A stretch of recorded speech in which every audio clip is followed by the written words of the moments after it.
Stanley stepped into the broom closet, but there was nothing here, so he turned around and got back on track.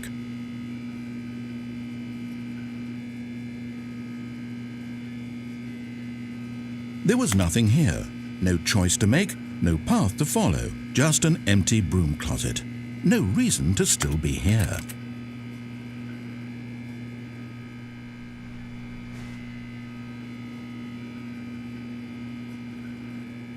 It was baffling that Stanley was still just sitting in the broom closet. He wasn't even doing anything. At least if there was something to interact with, he'd be justified in some way. As it is, he's literally just standing there doing sweet FA.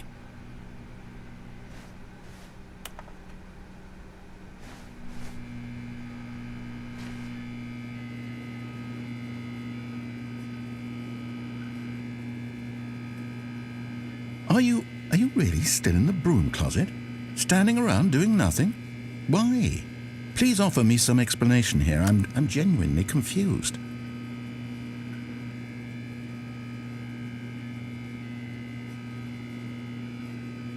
You do realize there's no choice or anything in here, right?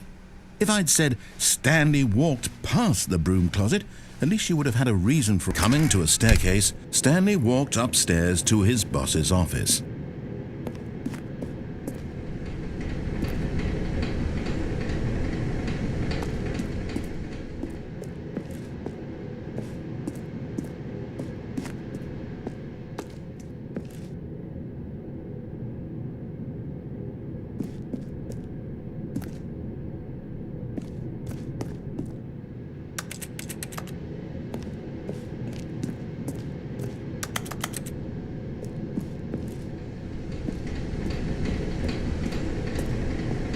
But Stanley just couldn't do it. He considered the possibility of facing his boss. Admitting he had left his post during work hours, he might be fired for that. And in such a competitive economy, why had he taken that risk? All because he believed everyone had vanished? His boss would think he was crazy. And then something occurred to Stanley. Maybe, he thought to himself, maybe I am crazy. All of my co-workers blinking mysteriously out of existence in a single moment for no reason at all? None of it made any logical sense. And as Stanley pondered this, he began to make other strange observations. For example, why couldn't he see his feet when he looked down? Why did doors close automatically behind him wherever he went? And for that matter, these rooms were starting to look pretty familiar. Were they simply repeating?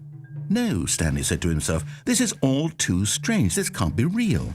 And at last, he came to the conclusion that had been on the tip of his tongue. He just hadn't found the words for it. "I'm dreaming!" he yelled. "This is all a dream." Oh, what a relief Stanley felt to have finally found an answer, an explanation. His co-workers weren't actually gone. He wasn't going to lose his job. He wasn't crazy after all.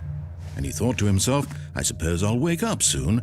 I'll have to go back to my boring real-life job pushing buttons. I may as well enjoy this while I'm still lucid. So he imagined himself flying and began to gently float above the ground. Then he imagined himself soaring through space on a magical starfield, and it too appeared. It was so much fun, and Stanley marveled that he had still not woken up. How was he remaining so lucid?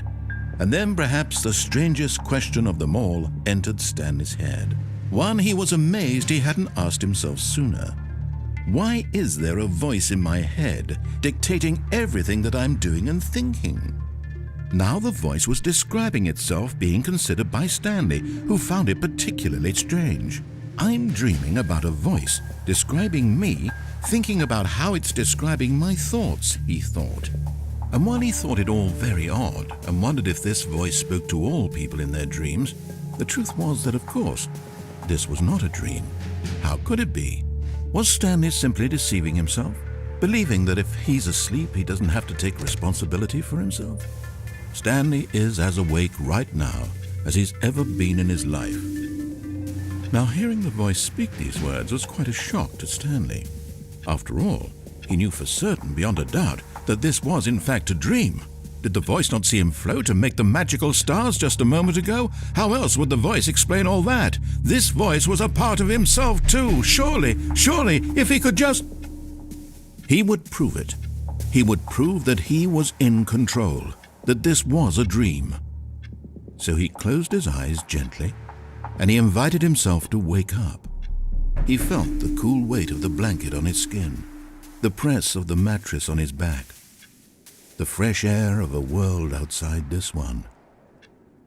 Let me wake up, he thought to himself. I'm through with this dream. I wish it to be over. Let me go back to my job. Let me continue pushing the buttons. Please, it's all I want. I want my apartment, and my wife, and my job. All I want is my life exactly the way it's always been. My life is normal. I am normal. Everything will be fine. I am okay.